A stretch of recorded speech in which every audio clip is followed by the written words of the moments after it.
नमस्कार। दिन भर की खबरों का हर अपडेट और फॉलोअप लेकर मैं हाजिर हूं आपके साथ रितेश कुमार गौतम।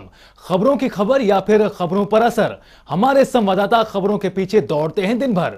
ग्राउंड जीरो से सीधी खबर बताएंगे जनता रिपोर्टर। राजधानी दिल्ली के रोनी कोर्ट में आज तकरीबन 1.5 से 2 के बीच में ताबड़तोड़ गोलियां चली, जिसमें जितेंद्र उर्फ गोगी की मौत हो गई। बताया जा रहा जो 2 बदमाश आए थे वो वकील के वेशभूषा में थे और वो कोर्ट रूम के अंदर जाके ही जितेंद्र गोगी को मार गिराया।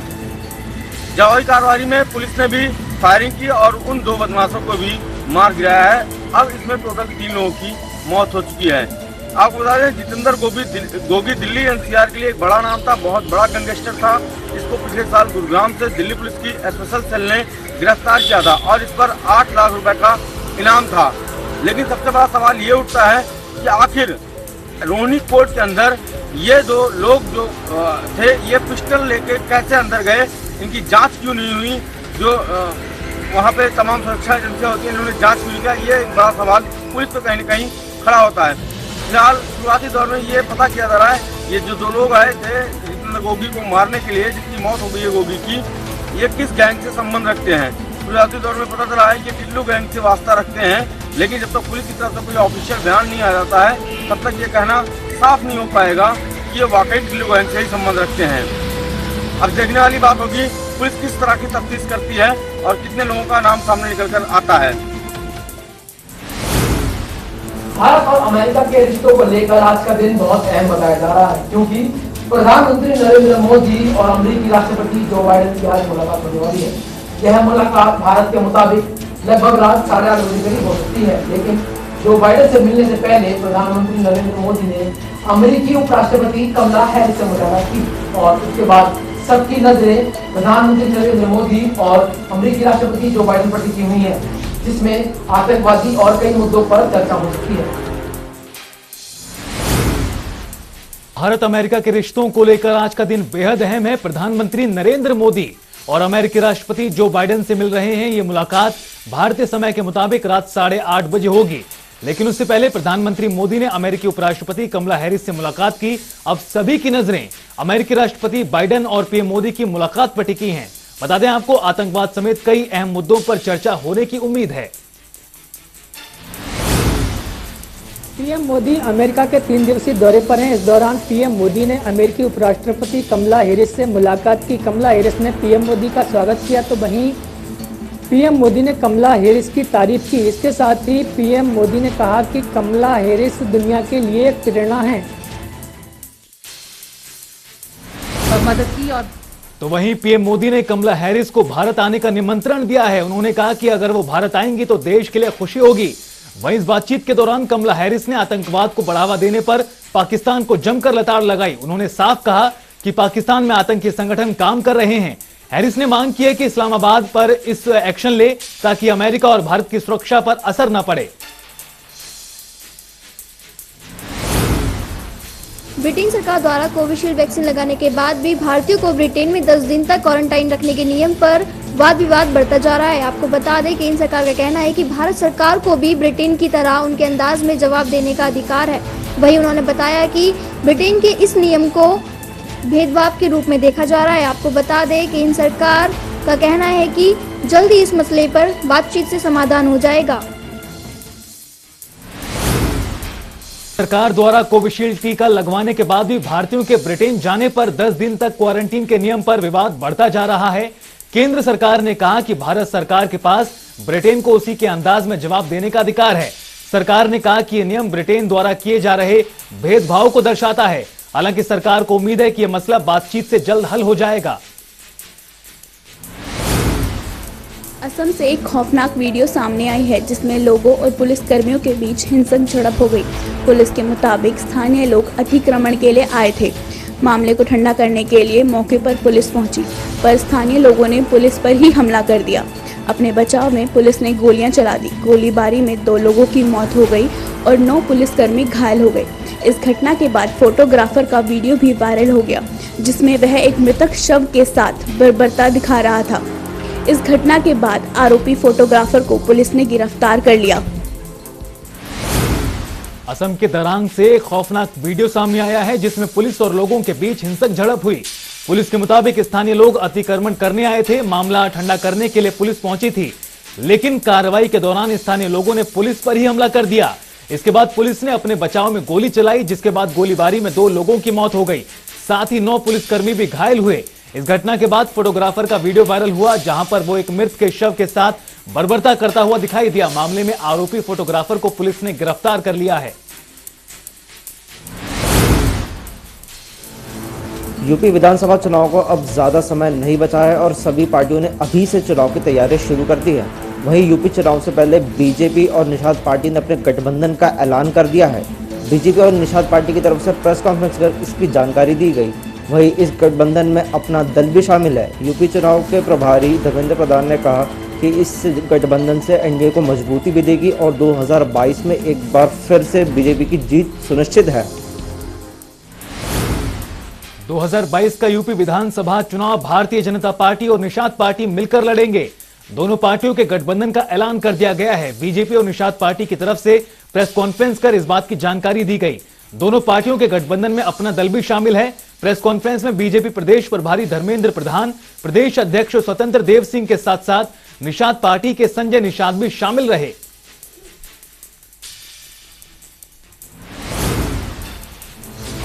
महंत नरेंद्र गिरी की आत्महत्या के मामले को लेकर आज एसआईटी टीम प्रयागराज के अल्लाहपुर बागंबरी मठ पहुंचकर उन स्थानों की जांच की जहां पे महंत ने आत्महत्या की थी। साथ ही कई शिष्यों से भी पूछताछ किया है।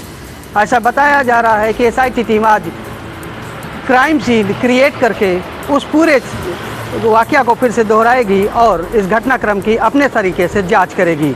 हालांकि इस मामले में सीबीआई जहां पर पूरे इस घटनाक्रम की जांच करेगी, अब इस पूरे मामले में हत्या है या आत्महत्या, इन सारी गुत्थियों को सीबीआई और एसआईटी टीम मिलकर सुलझाएगी।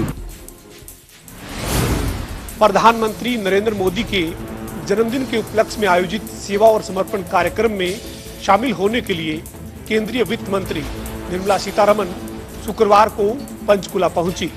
इससे पहले निर्मला सीतारमण ने चंडीगढ़ स्थित हरियाणा बीजेपी के कार्यालय में प्रेस कॉन्फ्रेंस की। निर्मला सीतारमण ने हरियाणा सरकार के कामकाज की सराहना की। निर्मला सीतारमण ने कहा कि हरियाणा सरकार ने बेहतर सकल प्रबंधन में काम किया है और अपनी आर्थिक अर्थव्यवस्था को निपुणता के साथ संभाला है। इससे पहले निर्मला सीतारमण मुख्यमंत्री मनोहर लाल के आवास पर पहुंची और उनके साथ शिष्टाचार मुलाकात की। मुख्यमंत्री से हुई मुलाकात पर निर्मला सीतारमण ने कहा कि मुख्यमंत्री ने उनको जानकारी दी है कि प्रदेश में जो लोग सरकारी योजनाओं का गलत तरीके से लाभ उठा रहे थे, ऐसे फ्रॉड लोगों को सूची से बाहर किया गया है। हरियाणा के कृषि मंत्री जेपी दलाल ने आज कैथल की नई अनाज मंडी का औचक निरीक्षण किया। औचक निरीक्षण करने के पश्चात उन्होंने अधिकारियों की मीटिंग ली और अधिकारियों की मीटिंग लेने के बाद उन्होंने आवश्यक दिशा निर्देश दिए। कृषि मंत्री ने यह कहा कि किसी भी किसान को कोई भी किसी प्रकार की धान बेचने में कोई समस्या ना आए। वहीं उन्होंने मंडी में सफाई व्यवस्था को लेकर अधिकारियों को लताड़ लगाई। उन्होंने कहा कि मंडी की सफाई व्यवस्था दुरुस्त होनी चाहिए। जहां पर लाइटें नहीं है वहां पर लाइटें लगवाई जाए और जो लाइटें खराब हैं उनको ठीक करवाई जाए। बरसात के मौसम में गंदगी ज़्यादा होती है, इसलिए दोगुनी लेबर लगवाकर नई अनाज मंडी की सफाई करवाई जाए। उन्होंने प्रशासनिक अधिकारियों को भी कहा है कि वो समय समय पर मंडी में निरीक्षण करते रहें और जो भी व्यवस्थाएं हैं उनको दुरुस्त करवाते रहें। दक्षिणी हरियाणा के 2 कद्दावर नेताओं के बीच सियासी जंग तेज हो गई है। कैप्टन अजय यादव ने आज गुरुग्राम में प्रेस कॉन्फ्रेंस कर राव इंद्रजीत पर गंभीर आरोप लगाए। अहिर कॉलेज की सोसाइटी की जमीन को लेकर भी कैप्टन अजय यादव ने राव इंद्रजीत पर बरसते नजर आए। उनका कहना था कि 200 करोड़ की जमीन 1.5 करोड़ में रजिस्ट्री करा ली गई और ऐसे में वो पट्टे की जमीन बताई जा रही है। आपको बता दें कि कैप्टन अजय यादव यही नहीं रुके, उन्होंने राव इंद्रजीत के उस बयान पर भी पलटवार किया जो कि शहीदी दिवस पर राव इंद्रजीत ने मंच के माध्यम से कहा था कि वो 500 मीटर तक दौड़ सकते हैं और बिल्कुल स्वस्थ है। इसी बयान का पलटवार करते हुए कैप्टन अजय यादव ने कहा कि वो उनके चैलेंज को स्वीकार करते हैं और जब मर्जी चाहे वो मुकाबला कर सकते हैं। आपको बता दें कि दक्षिण हरियाणा के दोनों कद्दावर नेता हैं और ऐसे में वर्चस्व की लड़ाई को लेकर एक दूसरे के धुर विरोधी रहे हैं और 2019 में लोकसभा का चुनाव भी अजय कैप्टन ने गुरुग्राम से लड़ा था और उनके सामने राव इंद्रजीत थे। अब ऐसे में कैप्टन अजय यादव ने प्रेस कॉन्फ्रेंस कर राव इंद्रजीत पर गंभीर आरोप लगाए हैं। सोसाइटी की जमीन को लेकर जो आरोप कैप्टन अजय यादव ने लगाए हैं उसमें कितनी सच्चाई है ये तो जांच के बाद ही साफ हो पाएगा। फिलहाल इतना जरूर है कि राजनीति में सियासी जंग इंद्रजीत और कैप्टन अजय यादव के बीच जारी है। पिरथला के गांव सीकरी में राष्ट्रीय राजमार्ग पर पुल बनने से जहां ग्रामीणों को परेशानी पैदा हो गई है, वहीं जो स्कूली बच्चे हैं उनको भी काफी दिक्कतों का सामना करना पड़ रहा है। हरियाणा रोडवेज की बस पुल के ऊपर से गुजर जाती है और छात्र बस के इंतजार में नीचे खड़े रह जाते हैं। इसको लेकर आज जिला पार्षद शैलेंद्र सिंह ने कैबिनेट मंत्री मूलचंद शर्मा को ज्ञापन सौंपकर मांग की है कि हरियाणा रोडवेज की बसें पुल के ऊपर से न जाकर नीचे से होकर जाए ताकि लोगों को परेशानी ना हो और स्कूली छात्राओं को भी परेशानी ना हो। इस पर कैबिनेट मंत्री मूलचंद शर्मा ने उन्हें आश्वासन दिया है कि रोडवेज की बसों का काम लोगों की सेवा करने का है। आगे से सारी बसें वहां पर रुक कर जाएंगी और छात्राओं को कोई भी परेशानी नहीं होगी। दादरी के बाबा स्वामीदाल धाम पर आज सर्वजात महापंचायत का आयोजन किया गया। इस पंचायत का मुख्य मुद्दा 27 सितंबर को भारत बंद को लेकर रणनीति बनाई गई। इस दौरान फोगाट खाप 19 के प्रधान बलवंत ने बताया कि भारत बंद पूर्ण रूप से दादरी बंद की जाएगी और इमरजेंसी वाहनों, एम्बुलेंस आदि को बंद से निकलना दिया जाएगा। इस दौरान उन्होंने बताया कि किसान आंदोलन लगातार जारी रहेगा और पिछले 10 महीने से जारी आंदोलन को तेज करने के लिए संयुक्त मोर्चा के आदेश पर जो भी दिशा निर्देश मिलेंगे उसके आधार पर आगे की कार्रवाई की जाएगी। महेंद्रगढ़ स्थित हरियाणा केंद्रीय विश्वविद्यालय के एमसीए के छात्र आलोक नाथ पांडे को राष्ट्रीय सेवा योजना पुरस्कार के लिए सम्मानित किया जाएगा। उन्हें यह अवार्ड देश के महामहिम राष्ट्रपति रामनाथ कोविंद जी द्वारा प्रदान किया जाएगा। इस सम्मान में उन्हें 1 लाख रुपए, एक प्रशस्ति पत्र व मेडल प्रदान किया जाएगा। एनएसएस के इंचार्ज प्रोफेसर दिनेश कुमार चहल ने बताया कि पूरे देश से 30 छात्र छात्राओं को यह सम्मान दिया जाएगा। उन्होंने कहा कि हरियाणा केंद्रीय विश्वविद्यालय का एकमात्र छात्र आलोक पांडे है जो कि सभी केंद्रीय विश्वविद्यालयों में से केवल एक ही छात्र है जो महेंद्रगढ़ स्थित हरियाणा केंद्रीय विश्वविद्यालय का जिन्हें यह सम्मान दिया जाएगा। उनकी इस उपलब्धि पर हरियाणा केंद्रीय विश्वविद्यालय के कुलपति प्रोफेसर टंकेश्वर कुमार, प्रोफेसर दिनेश कुमार चहल सहित सभी अध्यापकों ने उन्हें बधाई दी और उन्हें उनके उज्जवल भविष्य की कामना की। तमाम विभागों के बीच कल होटल एसोसिएशन मनाली के चुनाव होने जा रहे हैं। यहाँ पे एसडीएम ऑफिस में यहीं पे पूरी व्यवस्था की गई है। गौरतलब है कि जिस तरह से जो आरोप प्रत्यारोप इस बार के होटल एसोसिएशन के चुनाव में देखने को मिल रहे हैं, शायद इससे पहले किसी होटल एसोसिएशन के चुनाव में देखने को मिले होंगे। अध्यक्ष पद के उम्मीदवार अनुपराम ठाकुर व उसके गुट द्वारा पिछले दिनों ये कहा गया कि जो दूसरा गुट है वो जो है राजनीति कर रहा है और साथ ही साथ जो है उनका जो एक जो उम्मीदवार था, महासचिव पद का उम्मीदवार था, उसका नामांकन रद्द किया गया और जो ये रद्द किया गया कहीं ना कहीं सरकारी दबाव के कारण रद्द किया गया है। वहीं पे दूसरे गुट द्वारा मुकेश ठाकुर व रोशन ठाकुर द्वारा कल बाकायदा एक प्रेस कॉन्फ्रेंस जारी करते हुए जो उन पे आरोप लगाए गए उसे जो है उन्होंने सिरे से नकार दिया है और उनका ये भी कहना था कि उनके जो गुट द्वारा किसी भी तरह की राजनीति नहीं की जा रही है और साथ में जिस तरह से जो है एक उम्मीदवार का जो नामांकन रद्द हुआ है वो कहीं ना कहीं दस्तावेज की कमी के कारण हुआ है। तो बहरहाल अब देखना ये होगा कि कल जो मनाली होटल व्यवसायी जो है किन किन उम्मीदवारों को विजय बनाकर जो है होटल एसोसिएशन की गद्दी पर बिठाते हैं। श्री अनंतपुर श्री नैना देवी जो रोड है, पिछले कल मलबा मिट्टी सड़क पर आने के कारण वो रोड बंद हो गया था और जिससे यातायात प्रभावित हो गया था और प्रभावित होने से दोनों तरफ का गाड़ियों का आना जाना बंद हो गया। और आपको बता दूं कि विभाग की तरफ से जैसे उनको सूचना मिली प्रशासन वहाँ पर पहुँचा, विभाग की टीमें वहाँ पर पहुँच गई। मलबा मिट्टी वहाँ से लगातार हटाया जा रहा था। हालांकि जो वाहन है, गाड़ियाँ हैं, वो बाखड़ा की तरफ से श्री नरेंद्र मंदिर के लिए भेजी गई। हालांकि आज मौसम साफ है और विभाग की तरफ से माला मिट्टी लगातार यहाँ से उठाया जा रहा है।